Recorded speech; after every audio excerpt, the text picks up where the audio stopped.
क्या आपने कभी सुना है कि ट्रेडर्स बिना पूरा पैसा लगाए भी बड़े ट्रेड्स लेते हैं और मार्केट के ऊपर या नीचे जाने दोनों से प्रॉफिट कमा लेते हैं? यही है फ्यूचर्स ट्रेडिंग। लेकिन क्या ये सच में इतना पावरफुल है या इसके पीछे बड़ा रिस्क भी छुपा होता है?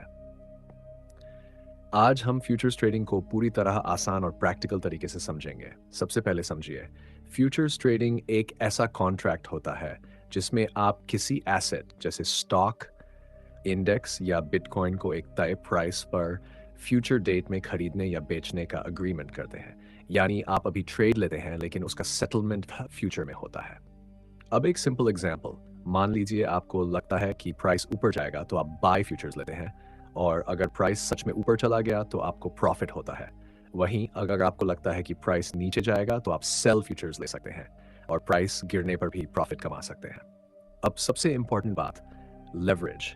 फ्यूचर्स ट्रेडिंग में आपको पूरा पैसा लगाने की ज़रूरत नहीं होती। आप मार्जिन देकर बड़ा पोजीशन कंट्रोल कर सकते हैं। यही रीज़न है कि यहाँ प्रॉफिट पोटेंशियल ज़्यादा होता है, लेकिन रिस्क भी उतना ही ज़्यादा होता है। अब एक और कॉन्सेप्ट, मार्जिन और लिक्विडेशन। अगर मार्केट आपके खिलाफ जाता है तो आपका मार्जिन धीरे धीरे कम होने लगता है और एक पॉइंट पर आपका ट्रेड ऑटोमेटिकली क्लोज हो सकता है, जिसे लिक्विडेशन कहा जाता है। यही वह जगह है जहां बिगिनर्स सबसे ज़्यादा लॉस करते हैं। अब स्पॉट ट्रेडिंग और फ्यूचर्स ट्रेडिंग का फ़र्क समझिए। स्पॉट में आप एसेट के मालिक बनते हैं, लेकिन फ्यूचर्स में आप सिर्फ प्राइस मूवमेंट पर ट्रेड करते हैं, ओनरशिप नहीं मिलती। इसलिए फ्यूचर्स ज़्यादा कॉम्प्लेक्स और रिस्की माना जाता है। अब बिगिनर्स की सबसे बड़ी गलती, वे हाई लेवरेज के लालच में बिना स्ट्रैटेजी के ट्रेड लेते हैं और जल्दी लॉस कर बैठते हैं। जबकि प्रोफेशनल ट्रेडर्स फ्यूचर्स को proper risk management, stop loss और प्लानिंग के साथ यूज़ करते हैं।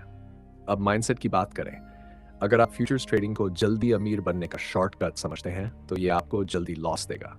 लेकिन अगर आप इसे एक टूल की तरह यूज़ करते हैं, डिसिप्लिन रखते हैं और रिस्क कंट्रोल करते हैं, तो ये पावरफुल अपॉर्चुनिटी बन सकता है। अब एक स्मार्ट अप्रोच, पहले बेसिक्स सीखें, डेमो प्रैक्टिस करें, स्मॉल कैपिटल से शुरुआत करें और धीरे धीरे एक्सपीरियंस के साथ ग्रो करें। अंत में बस यही समझ लीजिए, फ्यूचर्स ट्रेडिंग हाई रिस्क और हाई रिवॉर्ड का गेम है, जहां नॉलेज, कंट्रोल और पेशेंस ही आपकी असली ताकत है। तो अब सवाल यह है, क्या आप बिना समझे इस रिस्की गेम में कूदेंगे या स्मार्ट तरीके से सीखकर इसे अपने फेवर में इस्तेमाल करेंगे?